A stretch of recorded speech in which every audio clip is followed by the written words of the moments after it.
Hello everyone, this is Arshad Tayari. आप सभी को मेरी तरफ से एक प्यार भरा सलाम। Welcome back to my YouTube channel latest crack MD gate. मेरे डियर स्टूडेंट्स, आज आपको देखते ही अमेजिंग एंड सरप्राइज मिल गया होगा कि बोर्ड पर क्या लिखा पड़ा है। वो है हमारे पास sliding filament theory of muscle contraction, और उसमें पढ़ेंगे कि कैसे मसल कॉन्ट्रैक्ट करते हैं। उसी टॉपिक से हमें बहुत आज मजा आने वाला है। सो बिना किसी देर के इसे समझ लेते हैं कि हमारे पास जो जिंदगी में जो हम चलते फिरते हैं वो कैसे फैसिलिटेट करता है, हमारी बॉडी को कौन करता है। वो हमारे पास मसल्स होती हैं जो हमें मूवमेंट दिलाती हैं। कौन सी मसल्स हैं? मसल्स हमारे पास 3 टाइप के हैं। एक है कार्डियक मसल्स जो कि हार्ट बीट को कंट्रोल करता है और कार्डियक के मसल्स को कॉन्ट्रैक्ट करने में हेल्प करता है। दूसरे होते हैं हमारे पास स्मूथ मसल्स जो कि क्या करते हैं, विसेरल ऑर्गन्स के जरिए फ्लूइड्स को मूवमेंट में फैसिलिटेट करते हैं। तीसरा टाइप है हमारे पास स्केलेटल मसल्स जो कि हमारे पूरी बॉडी को कंट्रोल करते हैं मूवमेंट करने के लिए, हाथ हिलाने के लिए, पाँव को चलाने के लिए, हमारे स्पीकिंग के लिए। मैं आपके सामने खड़ा होकर बातें करता हूँ, हाथ हिलाता हूँ, वो सब चीज़ें मेरी कौन हेल्प करती हैं? हेल्प करने वाले मसल्स कौन हैं? Skeletal muscles. और स्केलेटल मसल्स हमने पढ़ा है कि स्ट्राइटेड होते हैं, जो आउटवर्ड देखते हैं स्ट्राइटेड स्ट्राइशंस मिलते हैं, लाइट एंड डार्क मसल्स मिलते हैं। वो लाइट एंड डार्क मैकेनिज्म क्यों बनता है स्केलेटल मसल्स के अंदर, और आज वो पढ़ेंगे। और हमारे मसल्स कॉन्ट्रैक्ट कैसे करते हैं वो भी पढ़ेंगे, ठीक है। अच्छा, लास्ट टाइम हमने पढ़ा था ये भी कि हमारे पास मसल होता है स्केलेटल मसल। मसल के अंदर मसल फाइबर होता है, मसल फाइबर के अंदर मायोफाइबर होता है, मायोफाइबर के अंदर मायोफिलामेंट्स होती है, और मायोफिलामेंट्स के अंदर थिन और थिक फिलामेंट्स होती हैं। थिन और थिक कौन सी है? एक एक्टिन और मायोसिन। वो थिन और थिन, एक्टिन एंड मायोसिन आपस में मिलकर एक कंट्रक्टाइल यूनिट बनाते हैं जिसे हम सार्कोमेयर कहते हैं। वो लास्ट टाइम हमने पढ़ा था, थोड़ा सा रिपीटेशन के जरिए हम लिख देते हैं कि हमारे पास स्केलेटल मसल के अंदर मसल होता है, मसल टिश्यू। तो मसल टिश्यू के अंदर हमारे पास होता है मसल सेल। मसल सेल के बाद हमारे पास होते हैं मसल फाइबर्स। उसके बाद हमारे पास होते हैं मायोफाइब्रल्स। मायोफाइब्रल्स के अलावा हमारे पास क्या होती हैं? मायोफाइब्रल्स के अंदर हमें मिलती है मायोफिलामेंट्स। मायोफिलामेंट्स में थिक भी हो सकती हैं, थिन भी हो सकती है। थिक और थिन ये आपस में मिलकर सार्कोमेयर बनाती हैं जो कि हमारा कंट्रक्टाइल यूनिट है। हमारे मसल का कंट्रक्टाइल यूनिट कौन सा है? Sarcomere. Sarcomere is the contractile unit of skeletal muscle.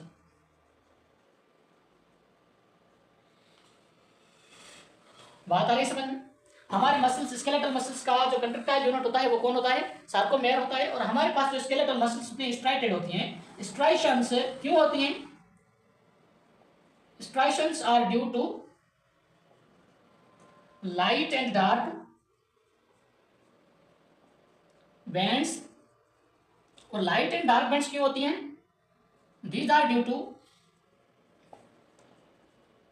Thin and thick filaments respectively.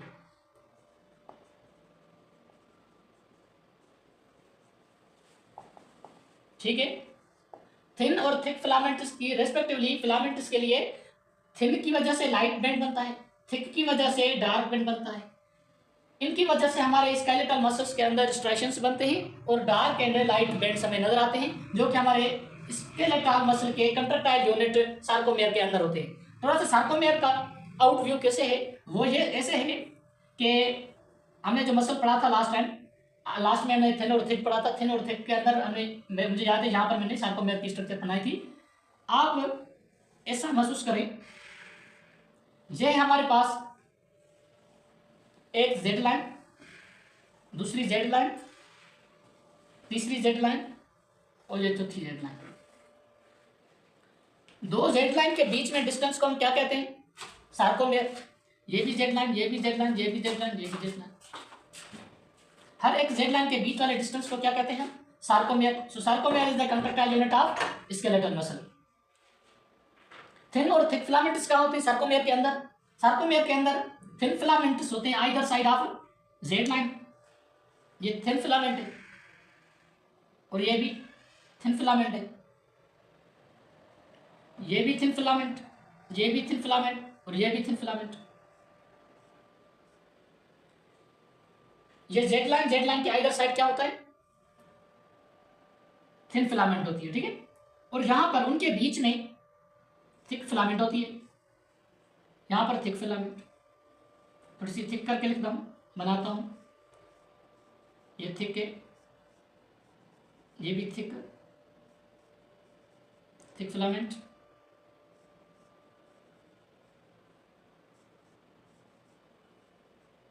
ठीक है। स्लाइडिंग फिलामेंट थ्योरी को पढ़ने के लिए अभी यहां पर आते हैं। स्लाइडिंग फिलामेंट थ्योरी किसने दी थी? 1954 के अंदर एक साइंटिस्ट था हक्सली, दूसरा था जैन हैंसन। दोनों ने इंडिपेंडेंटली ये स्लाइडिंग फिलामेंट थ्योरी दी थी। इसने कहा था कि जब हमारे मसल्स कॉन्ट्रैक्ट करते हैं तो हमारा मसल कॉन्ट्रैक्ट नहीं करता, मसल के अंदर एक यूनिट कॉन्ट्रैक्ट करता है जिसकी वजह से हमारे मसल कॉन्ट्रैक्ट करते हैं। वो कॉन्ट्रैक्टाइल यूनिट कौन है? वो है हमारे पास सार्कोमेयर। ये कहता है कि सार्कोमेयर डिस्टेंस शार्ट होता है, सार्कोमेयर की लेंथ कम होती है और एक्सटेंड होती है, कम होती है, एक्सटेंड होती है, कम होती है, एक्सटेंड होती है, जिसकी वजह से हमारे मसल्स कॉन्ट्रैक्ट करते हैं। इसका लेंथ कौन कॉन्ट्रैक्ट करवाता है, इसका लेंथ कौन एक्सटेंड करवाता है? कोई तो फोर्स है जिसकी वजह से लेंथ कॉन्ट्रैक्ट करती है और शार्ट होती है और एक्सटेंड होती है। वो कौन सी फोर्स है? स्लाइडिंग फिलामेंट थ्योरी कहती है, हक्सली ने बताया, इसने कहा कि हमारे पास जो कॉन्ट्रैक्टाइल यूनिट होता है सार्कोमेयर, वो खुद ब खुद चेंज नहीं होती। हमारे थिन और थिक फिलामेंट्स अपनी लेंथ चेंज नहीं करते, ठीक है। हर एक पॉइंट लिखेंगे, एमसीक्यूज के हवाले से लिखेंगे, कौन से एमसीक्यूज आ सकते हैं इसमें और पीवाईक्यूज कौन से हैं, प्रीवियस ईयर क्वेश्चंस इसमें कौन से हैं और कौन आ सकते हैं। ये बहुत प्यारा टॉपिक है और जरूरी टॉपिक है, सेव कर लीजिएगा ताकि एमडीकेट के लिए आपके लिए बेनिफिशियल हो जाए। अब देखिए, ये हमारा हर एक यहाँ पर 3 सार्कोमेयर है, क्योंकि 3 सार्कोमेयर के लिए 4 हमें जेड लाइन चाहिए नहीं चाहिए, क्योंकि एक 2 जेड लाइन के बीच में एक सार्कोमेयर, यहाँ भी सार्कोमेयर, यहाँ भी सार्कोमेयर, हमारे पास 3 सार्कोमेयर है। ये तीनों सार्कोमेयर इंडिपेंडेंटली अपने लेंथ को कॉन्ट्रैक्ट करेंगे, शार्ट करेंगे। उन्हें कौन शार्ट करवाएगा? वो शार्ट कराने के लिए हमारे पास दूसरी थ्योरी है। बस ये थ्योरी वैसे ही बताती है कि ये थिन और थिक फिलामेंट्स खुद की लेंथ खुद नहीं बदलते, बस ये 2 सार्कोमेयर होती हैं, उनका जेड लाइन आपस में शार्ट हो जाता है। कैसे? आप मानिए कि हमारे जो 2 हाथ हैं, हाथ के लास्ट दोनों थंब हमारे जेड लाइन से होती हैं और ये कॉन्ट्रैक्ट करेंगे। ये पूरा क्या है? 2 थंब के बीच में सार्कोमेयर है, थंब जेड लाइन, उनके बीच में सार्कोमेयर। जब कॉन्ट्रैक्ट करेगा हमारा मसल तो पहले कंट्रैक्टाइल यूनिट कॉन्ट्रैक्ट करेगा, वो होगा हमारा सार्कोमेयर, जो कि ये दोनों थंब के बीच में है, ठीक है। जब ये कॉन्ट्रैक्ट करेंगे तो ये थिक और थिन फिलामेंट्स एक दूसरे के ऊपर स्लाइड ओवर होंगे। जब स्लाइड पास्ट होंगे तो आप देख लीजिए इनका लेंथ चेंज नहीं होता, न थिन फिलामेंट्स की लेंथ चेंज होती है, न थिक फिलामेंट्स की लेंथ चेंज होती है, बस वो एक दूसरे के ऊपर स्लाइड पास्ट हो रही है।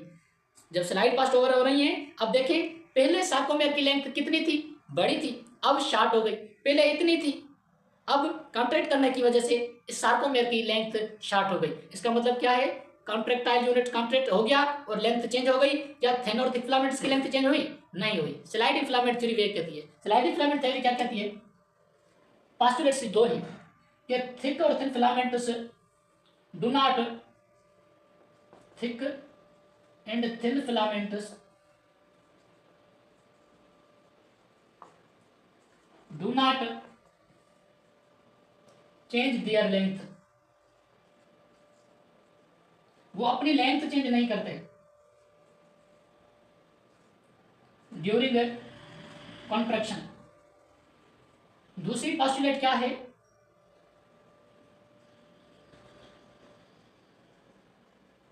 थिक एंड थिन फिलामेंट्स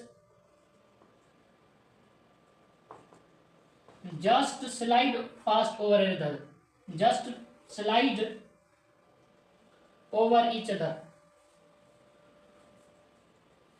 बस ये कहता है कि थिक और थिन फिलामेंट्स अपनी लेंथ चेंज नहीं करते और thick and thin filaments just एक दूसरे के ऊपर slide past over each other, slide करते हैं। तो स्लाइडिंग को कौन करता है? वो दूसरी थ्योरी है। वो कौन सी है? वो है हमारे पास क्रॉस ब्रिज थ्योरी या क्रॉस ब्रिज फॉर्मेशन। वो यहाँ पर पढ़ेंगे, क्रॉस ब्रिज फॉर्मेशन यहाँ पर पढ़ेंगे। क्रॉस ब्रिज फॉर्मेशन के लिए थ्योरी किसने दी थी? बल्बस ने दी थी। बल्बस साइंटिस्ट का नाम है। उसके लिए यहाँ पर थिक फिलामेंट्स के ऊपर क्या होती है? अब देखते हैं कि हमारे पास थिक और थिन फिलामेंट्स होती है। ये स्लाइडिंग स्लाइडिंग मॉडल थ्योरी है। अब देखें थिक फिलामेंट्स कौन सी होती है? मायोसिन। मायोसिन के ऊपर यहाँ पर आर्म्स होते हैं दोनों साइड, ठीक है, ये आर्म्स होती है, इन आर्म्स के ऊपर हेड्स होती हैं, ऐसे हेड्स, इन्हें बल्बस कहा जाता है, बल्बस हेड्स दोनों साइड, इन्हें बल्बस हेड्स कहा जाता है। और थिन फिलामेंट्स जो एक्टिन होती हैं, ठीक है, एक एक्टिन होती है, दूसरा ट्रोपोनिन, दूसरी ट्रोपो मायोसिन। ये हमारे पास तीन थिन फिलामेंट्स हैं, एक्टिन, ट्रोपोनिन, ट्रोपोमायोसिन। इसकी स्ट्रक्चर देखेंगे? हाँ जरूर देखेंगे। कौन सी है स्ट्रक्चर? ये हमारे पास है, ये एक्टिन फिलामेंट है, एक्टिन फिलामेंट के ऊपर ये ट्रोपोनिन की चेन है, सॉरी ट्रोपोमायोसिन, ये एक्टिन, ये ट्रोपोमायोसिन। इसके ऊपर एक सीट होती है, सोफा होता है, जिसे हम कहते हैं ट्रोपोनिन, ट्रोपोनिन, ठीक है। उस ट्रोपोनिन के पास कितने होते हैं? टीएनसी, टीएनटी, टीएनआई होते हैं, टीएनटी, टीएनसी, टीएनआई, तीन टाइप के थिन फिलामेंट्स होती हैं। मैं आपसे पूछूं, अच्छा जे क्या है? एक्स, जे वाई और जे जेड। मैं एमसीक्यू में पूछूं कि एक्स क्या है, वाई क्या है, जेड क्या है, आप बताएंगे क्या मुझे? वाई है एक्टिन, ठीक है। ट्रोपोनिन कौन सी है? जेड लाइन, यहां पर जेड जो है। और ट्रोपोमायोसिन क्या है? तो ये एक्स है, ट्रोपोमायोसिन की जेड है। ये ग्राफिकल जो डायग्रामिकल क्वेश्चन होते हैं ना, डायग्राम दे सकते हैं, डायग्राम के ऊपर एक्स वाई जेड या जी एच आई फलाम फलाम तीन टाइप की भी अब कंट्रक्टाइल प्रोटीन्स होती हैं, और प्रोटीन को एक्स वाई जेड से या एबीसी से रिप्रेजेंट किया जाएगा। और आपसे पूछेंगे इनमें से कौन सी स्ट्रैंड है जो कि एक्टिन है, दूसरी ट्रोपोनिन है, तीसरी ट्रोपोमायोसिन है, वैसे याद रहेगा, ठीक है। जब थिक और जब ये कॉन्ट्रैक्टाइल यूनिट कॉन्ट्रैक्ट करते हैं तो थिक और थिन फिलामेंट एक दूसरे को, थिक फिलामेंट्स क्या करती हैं? थिन फिलामेंट्स को अपने पास यानी कि मिडिल ऑफ द सर्कोमेयर के पास खींचती हैं और कॉन्ट्रैक्ट करवाती हैं, ठीक है। जहां पर कैसे करेंगे? कैल्शियम आयन जब हमारे पास मसल तो खुद ब खुद कॉन्टैक्ट नहीं करती, बस कॉन्टैक्ट का, जब मैं कहता हूँ हमारे मेरे में क्या करता हूँ, बाइसेप को कहता हूँ अब कॉन्टैक्ट हो जाओ, कॉन्टैक्ट होगा? नहीं होगा। हम बोलते हैं दूसरे को, मुझे कोई काम होगा, मैं किसी को कहूँगा मुझे पानी का गिलास चाहिए, पानी लाएगा। क्या हमारे पास मसल्स कॉन्ट्रैक्ट वैसे होती हैं? हमारा ब्रेन कहेगा कॉन्ट्रैक्ट करो, कॉन्ट्रैक्ट हो जाएंगे? नहीं। उनको कॉन्ट्रैक्ट कराने के लिए ना कोई नाक कान होता है, ना कोई जबान होती है। उनको कॉन्ट्रैक्ट करने के लिए केमिकल्स रिलीज करने पड़ते हैं। वो केमिकल्स रिलीज करके वो जहां पर स्टिमुलाई लेकर रेस्पॉन्स देते हैं, फिर वो हमारे मसल्स कॉन्ट्रैक्ट करते हैं। यहाँ पर देखिए थोड़ा सा सार्कोमेयर की स्ट्रक्चर देखते हैं, ठीक है। हमारे पास तीन किस्म की बैंड्स होती हैं, आई बैंड होता है, ए बैंड होता है, और तीसरी बैंड नहीं है, उसे जोन कहा जाता है, जो कि लाइटर है, H zone. I band arise from Z line, A band arise from M line, और एच जोन इनसाइड या विद इन ए बैंड होता है, ठीक है। जहां पर जेड लाइन से जेड लाइन के बीच में क्या होता है? ये भी जेड लाइन, ये भी जेड लाइन, ठीक है। यहां पर क्या होता है हमारे पास? ये है हमारी एम लाइन, और यहां पर भी एम लाइन है, यहां पर भी हमारे पास एम लाइन है। ये तो काफी लाइन्स बन गए हैं, मैं आपको थोड़ा सा क्लियर करके बताता हूँ। ये M line, M line, M line, ये जेड लाइन। एम लाइन के राइज बोथ साइड देखें, लेफ्ट और राइट थिक फिलामेंट, लेफ्ट और राइट थिक फिलामेंट, लेफ्ट और right thick filament. A I band होता है where no thick filaments are found, और A band thick plus में thin filaments होती है। आगे ना फॉर सपोज इसी को एक कॉन्ट्रैक्टाइल यूनिट ले आए, क्योंकि यहाँ पर तीन सार्कोमेयर, एक सार्कोमेयर को आप यहाँ ले आए, ये जेड लाइन, ये जेड लाइन, यहाँ पर भी थिन फिलामेंट्स और यहाँ पर थिन फिलामेंट्स, इनके बीच में है एक थिक फिलामेंट, ठीक है। यहाँ पर ऐसे ये थिन फिलामेंट्स है। मैंने क्या कहा? आई बैंड वो है जहां पर कोई भी थिक फिलामेंट नहीं है, जहां पर कोई भी थिक फिलामेंट नहीं है, वो जहां पर ये सेवन अंदर है, इसके पास थिक फिलामेंट नहीं है। यहाँ पर देखिए इसके पास अंदर है थिक फिलामेंट नहीं है, तो ये पूरा आई बैंड होगा, ये पूरा आई बैंड होगा, जो कि either side of the Z line. और जहां पर प्योरली थिक फिलामेंट है और उसके अंदर थिन फिलामेंट्स भी। हाँ के ना, अब देखो ये थिन फिलामेंट आई बैंड नहीं है लेकिन थिन फिलामेंट तो है, यहाँ पर भी थिन फिलामेंट है, यहाँ पर है थिक फिलामेंट।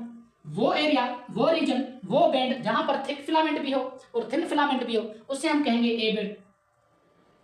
इसका मतलब है A band sorry I band is the complete length of thin filaments, जबकि A band is not the complete length of the A band. Thick filament इसकी कंप्लीट लेंथ है, हाँ है, लेकिन थिन फिलामेंट्स भी है इसके अंदर। जबकि थिन फिलामेंट्स की बात करेंगे तो थिन फिलामेंट्स की कंप्लीट लेंथ है, where thick filaments are not, यहाँ पर थिक फिलामेंट नहीं, ये थिन फिलामेंट होगा। अब मैं आपसे पूछूं सार्कोमेयर के अंदर मैं पूछता नहीं, आपको बता देता हूं कि one sarcomere contains half I band, a complete A band plus में और हाफ आई बैंड। इसका मतलब समझ रहे हैं, एक सार्कोमेयर के अंदर एक हाफ आई बैंड, दूसरा हाफ आई बैंड, बीच में एक ए बैंड होता है जिसके अंदर थिक फिलामेंट्स होती है। ठीक है, ये है हमारे पास कंडक्टाइल यूनिट की structure, thick filaments, thin filaments. अब थोड़ी सी बल्बस थ्योरी को पढ़ लेते हैं कि ये थिन फिलामेंट्स कैसे थिक फिलामेंट्स की तरफ मूव करते हैं। जनाब याद रखें, हमारे मसल्स को कॉन्ट्रैक्ट करने के लिए स्टिमुला चाहिए। स्टिमुला कौन लेगा? स्टिमुला हमारे पास सीएनएस से हमारे मसल या इफेक्टर के पास मोटर न्यूरॉन्स ले आएंगे। मोटर न्यूरॉन्स रिस्पांस ले आएंगे, कमांड ले आएंगे किससे? सीएनएस से। हमारे मसल्स को कहेंगे अब कॉन्ट्रैक्ट करो और हमारे मसल्स रेस्पॉन्स देंगे। क्या रेस्पॉन्स देंगे? कॉन्ट्रैक्ट करना शुरू करेंगे। कैसे कॉन्ट्रैक्ट शुरू कर देंगे?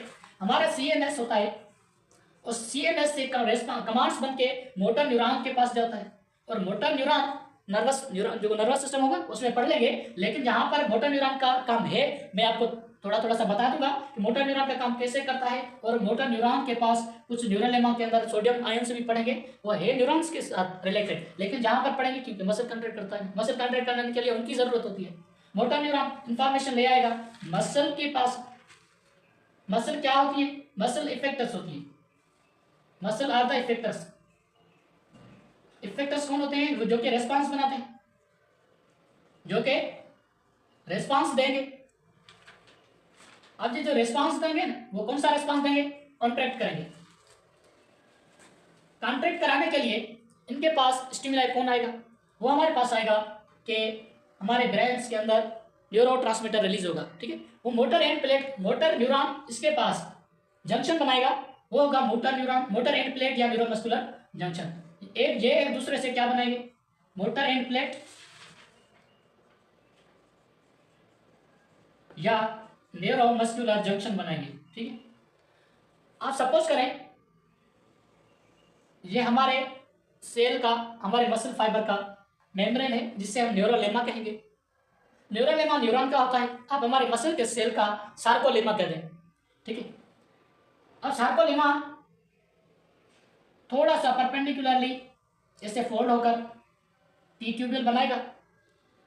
न्यूरोट्रांसमीटर कौन से होते हैं? न्यूरोट्रांसमीटर रिलीज होते हैं मोटर एंड प्लेट के ऊपर।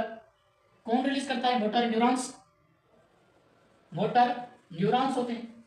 मोटर न्यूरॉन न्यूरोट्रांसमीटर रिलीज करते हैं।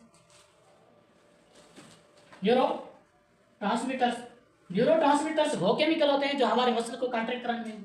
न्यूरोट्रांसमीटर कौन से होते हैं? Acetyl choline. एसिटाइल कोलिन होता है। एसिटाइल कोलिन एक ऐसा न्यूरोट्रांसमीटर है जो कि हमारे न्यूरोलेमा के पास आता है या सार्कोलेमा के पास। जैसे ही ट्रिगर करता है तो यहां पर देखें ये केमिकल्स होते हैं, ये है न्यूरोट्रांसमीटर्स। कौन से न्यूरोट्रांसमीटर्स? Acetylcholine. इन एसिटाइल कोलिन की वजह से इनके रिसेप्टर्स होते हैं। रिसेप्टर्स कहाँ बन सकते हैं, कहाँ होते हैं? रिसेप्टर्स होते हैं हमारे सार्कोलेमा के ऊपर, ऐसे रिसेप्टर्स इस टिट्यूब्यूल के अंदर भी होते हैं। ये टिट्यूब्यूल है। जैसे ही वो न्यूरोट्रांसमीटर एसिटाइल कोलिन्स अपने रिसेप्टर्स को देख लेते हैं, वो कहते हैं हमारी कहाँ एक बेंच, हमारी कहाँ एक सीट, वो सीट दें। अब फिर सोफा को ढूंढते हैं, वो सोफा उनका कौन सा है? रिसेप्टर होते हैं। वो न्यूरोट्रांसमीटर यहाँ पर आकर बैठ देते हैं, यहाँ पर बैठ जाते हैं ना। अब हमें पता है कि सार्कोलेमा के आउटसाइड सोडियम की कंसंट्रेशन ज़्यादा एक्स्ट्रा सेलुलर होता है ना, और यहाँ पर कैल्शियम और सार्कोलेमा, ये सार्कोलेमा है, पूरा सेल है। सार्कोलेमा के अंदर मेम्ब्रेन, यहाँ पर होगा सार्कोप्लाज्म। सार्कोप्लाज्म क्या होता है? सार्कोप्लाज्म एक साइटोप्लाज्म होता है। ये मुकम्मल सेल है हमारे मसल का, उसका सार्कोप्लाज्म, इसका सार्कोलेमा मेम्ब्रेन, और यहाँ पर सार्कोप्लाज्मिक रेटिकुलम होते हैं। सार्कोप्लाज्मिक रेटिकुलम होते हैं, यहाँ पर कैल्शियम आयंस ज़्यादा मिकदार में होते हैं। ठीक है, जैसे ही न्यूरोट्रांसमीटर एसिटाइलकोलिन अपने सीट के साथ चिपक जाते हैं, सीट पर बैठ लेते हैं, तो सोडियम आयंस सडनली इनफ्लक्स होता है। जैसे इनफ्लक्स होता है तो हम इस कंडीशन को कहते हैं डिपोलराइजेशन। ये टर्म भी क्लियर हो जाएगा आपका आगे वाले चैप्टर में। डिपोलराइजेशन, जैसे डिपोलराइजेशन होती है तो रिवर्सल होता है, चार्ज रिवर्स होती है। ठीक है, जैसे ही सोडियम इनवर्ट आते हैं, इनफ्लक्स होते हैं, तो सार्कोप्लाज्म रेटिकुलम के दरवाजे को खटखटाते हैं, कैल्शियम रिलीज करो, कैल्शियम रिलीज होंगे। अब जो कैल्शियम जो रिलीज होंगे, कैल्शियम वो टी ट्यूब्यूल्स ले जाएंगे। जो जैसे ही टी ट्यूब्यूल्स ले जाएंगे तो हमारे पास यहाँ पर फाइब्रिल्स लगे पड़े होते हैं, जो थिन और थिक फिलामेंट्स होती है। ठीक है, थिन और थिक फिलामेंट्स की कंडीशन ऐसे जैसे हमने पढ़ा था वहां पर, ये एक्टिन फिलामेंट। कैल्शियम जैसे ही रिलीज होंगे, हमारे पास कैल्शियम के दीवाने दो हैं, दो एक्टिन, एक मायोसिन होती है, मायोसिन एंड प्रोपोमायोसिन। ये दोनों कैल्शियम के दीवाने हैं। जैसे ही कैल्शियम को देखेंगे ना, उसकी तरफ भागेंगे, इसकी तरफ भागेंगे, उसके साथ चिपक जाएंगे। जैसे ही चिपक जाएंगे, मायोसिन और ट्रोपोनिन तो अलग हो जाएंगे और यहाँ पर एक्टिन की बाइंडिंग साइट्स एक्सपोज होंगी। क्योंकि मैं आपको बताता हूँ कि मायोसिन के जो हेड्स होते हैं, जब कॉन्ट्रैक्शन होती है ना, मायोसिन के हेड्स एक्टिन के बाइंडिंग साइट्स के साथ बाइंड हो जाते हैं। एक्टिन के पास बाइंडिंग साइट होती है किनके लिए? थिक फिलामेंट्स के लिए। थिक फिलामेंट्स इन एक्टिन के बाइंडिंग साइट्स के साथ जुड़ जाएंगे। जैसे ही जुड़ जाएंगे तो उन्हें खींचेंगे, थिन फिलामेंट्स को अपनी तरफ खींचेंगे तो मसल कॉन्ट्रैक्ट होगा। खींचने के लिए जरूरी है ये कि उनके पास एक्टिन का बाइंडिंग साइट आज़ाद हो। आज़ाद कैसे होगा? कैल्शियम बाइंड अटैच होगा, क्योंकि बाइंडिंग साइट पहले ब्लॉक होता है। जैसे कैल्शियम पहले अटैच नहीं होता, उससे पहले उसका बाइंडिंग साइट ब्लॉक होता है। कैसे ब्लॉक होता है? उसको ब्लॉक करने वाले होते हैं ये दो, एक मायोसिन, दूसरी ट्रोपोमायोसिन। पहले ट्रोपोमायोसिन एक्टिन के बाइंडिंग साइट को ब्लॉक कर देता है। जैसे ही कैल्शियम आता है तो कैल्शियम के साथ ये चिपक जाते हैं, क्योंकि कैल्शियम के दीवाने हैं। कैल्शियम फॉर सपोज लड़की है, ये दोनों लड़के हैं, वो उसके आशिक होते हैं, उनके पास चिपक जाते हैं तो कैल्शियम के साथ मिल जाते हैं और जुड़ जाते हैं, और यहाँ पर एक्टिन की बाइंडिंग साइट एक्सपोज हो जाती है। जैसे ही एक्सपोज हो जाती है ना यहाँ पर, फिर वो मसल जो मायोसिन के हेड्स होते हैं वो कॉन्ट्रैक्ट करते हैं, उनको खींचने की सलाहियत रखते हैं। कैसे रखते हैं? यहाँ पर फॉर सपोज कैल्शियम जैसे ही रिलीज हुआ और मायोसिन ट्रोपोमायोसिन रिलीज हो गए, डिपोलराइज हो गए, कि मायोसिन अभी डिपोलराइज हो गए, एक्सपोज हो गया binding site. Binding site is now expose. जैसे ही एक्सपोज हो गई तो इसके साथ मायोसिन फिलामेंट्स की हेड्स बाइंड होंगे। कैसे? ये एक्टिन फिलामेंट,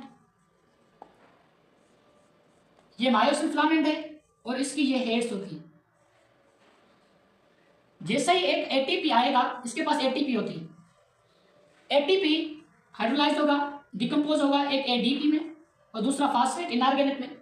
जैसे ही एटीपी टूटेगा तो इसे एनर्जी मिलेगी। जैसे एनर्जी मिलेगी तो मैं आपको ये 3 स्टेप में करवाता हूँ। ये है हमारे पास एक्टिन फिलामेंट, ठीक है।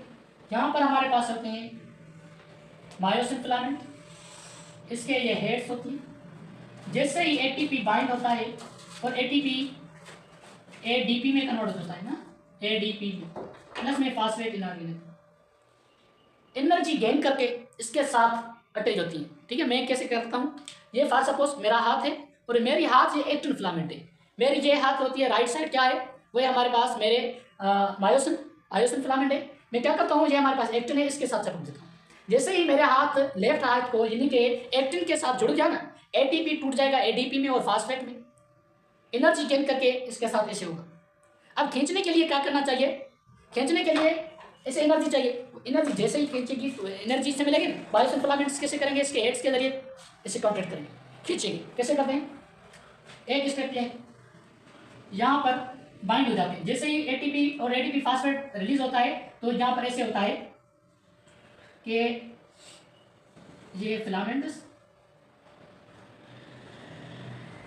ये एडीपी और एटीपी अभी भी इसके पास है, ठीक है। एडीपी और फास्फेट इनऑर्गेनिक अभी भी इसके पास है। इसको हम कहते हैं क्रॉस ब्रिज। जैसे एनर्जी मिलती है और उसके साथ जुड़ जाते हैं तो ये कहता है cross bridge. First step, second step, cross bridge जो होता है। और इन्हें क्रॉस ब्रिज बनाने के बाद कॉन्ट्रैक्ट कैसे करते हैं? जब वो कॉन्ट्रैक्ट करेंगे तो इसे हम पावर स्ट्रोक कहेंगे। पावर स्ट्रोक करने के लिए क्या करेंगे, अब ये पहले तो ऐसे, अब ये ऐसे होंगे, थोड़ा सा देखें फर्क महसूस हो रहा है कि नहीं।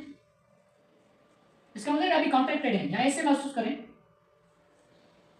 अब ऐसे बना, ये कॉन्ट्रैक्टेड होती है, ये कॉन्ट्रैक्ट करेगा जैसे एटीपी सॉरी एडीपी और फास्फेट इनऑर्गेनिक रिलीज होंगे। जब रिलीज होंगे तो हम इसे कहेंगे पावर स्ट्रोक। इसलिए तो कहते हैं पावर स्ट्रोक के दौरान एडीपी और फास्फेट इनऑर्गेनिक रिलीज हो जाते हैं। जैसे ये है हमारे पास थर्ड स्टेप, ठीक है।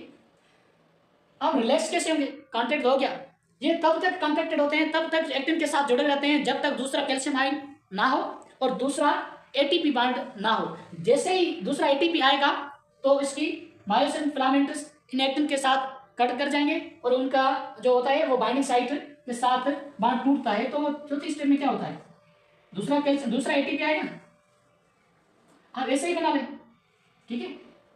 यहां पर बांड टूट जाएगा।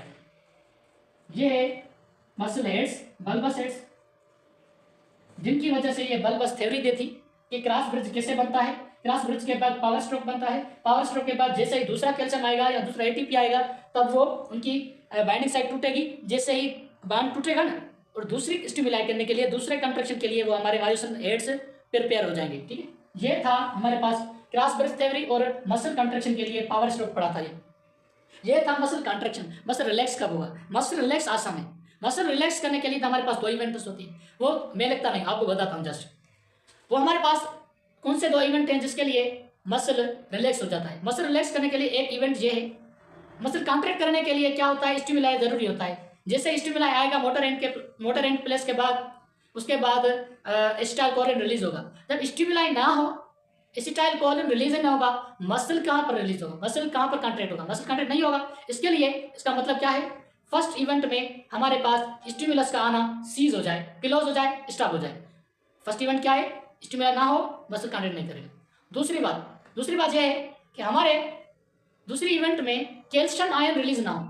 कैल्शियम आयन्स हमारे पास सार्कोप्लाज्मिक रेटिकुलम में वापस चले जाते हैं और उसका जो कंसंट्रेशन होती है कैल्शियम आयन्स की साइटोसेल के अंदर वो डिक्रीज हो जाती है। जैसे ही डिक्रीज हो जाती है, कैल्शियम आयन किसका दरवाजा खटखटाएगा, कॉन्ट्रैक्ट कौन किसको करवाएगा, हमारे पास कैल्शियम ही नहीं आएंगे तो हमारे पास मसल कॉन्ट्रैक्ट नहीं करेंगे। और याद रखें एसिटाइलकोलिन जो फर्स्ट स्टेप में बात की है, फर्स्ट इवेंट में रिलीज कौन करवाएगा, मोटर न्यूरॉन। तो मोटर न्यूरॉन रिलीज कराते हैं, लेकिन वहां पर साइड में एसिटाइलकोलिन एस्टरेज एंजाइम होता है। वो एसिटाइलकोलिन एस्टरेज एंजाइम क्या करता है, वो इस एसिटाइलकोलिन को डिकम्पोज कर देता है। जैसे ही डिकम्पोज कर देता है तो वो मसल या तो वो साइनेप्स के अंदर रहता है, साइनेप्स के ऊपर यानी कि पोस्ट साइनेप्टिक मेम्ब्रेन की तरफ जाता ही नहीं है, रिसेप्टर के साथ जुड़ता ही नहीं है। जब रिसेप्टर्स के साथ जुड़ता नहीं है तो वो मसल को कॉन्ट्रैक्ट नहीं करवाएगा, ठीक है। वहां पर इसलिए कहते हैं कि मसल कॉन्ट्रैक्शन एसिटाइलकोलिन के सीज होने से नहीं करेगा। तो एसिटाइलकोलिन को रिलीज डिकम्पोज कौन करवाएगा, एसिटाइलकोलिन एस्टरेज एंजाइम है, वो कहां पर होता है, एसिटाइलकोलिन एस्टरेज एंजाइम होता है या तो साइनेप्स के पास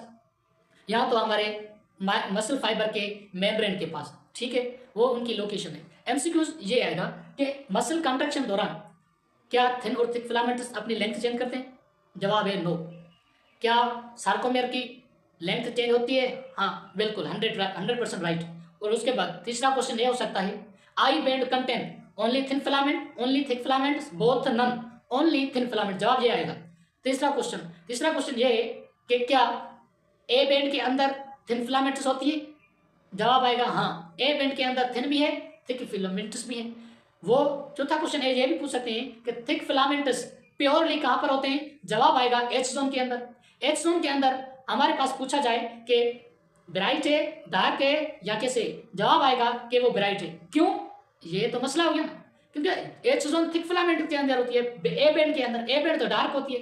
जब ए बैंड डार्क होती है, थिक फिलामेंट्स के अंदर जो एच जोन होती है वो ब्राइट क्यों होती है, ये 100% राइट जवाब है। एच जोन जो होगा ब्राइट होगा, वो में भले क्या हो जाए, ए बैंड डार्क हो जाए, ठीक है। पांचवा क्वेश्चन ये हो सकता है कि एमलाइन से क्या चीज अराइज होती है, जवाब आएगा ए बैंड्स, ठीक है।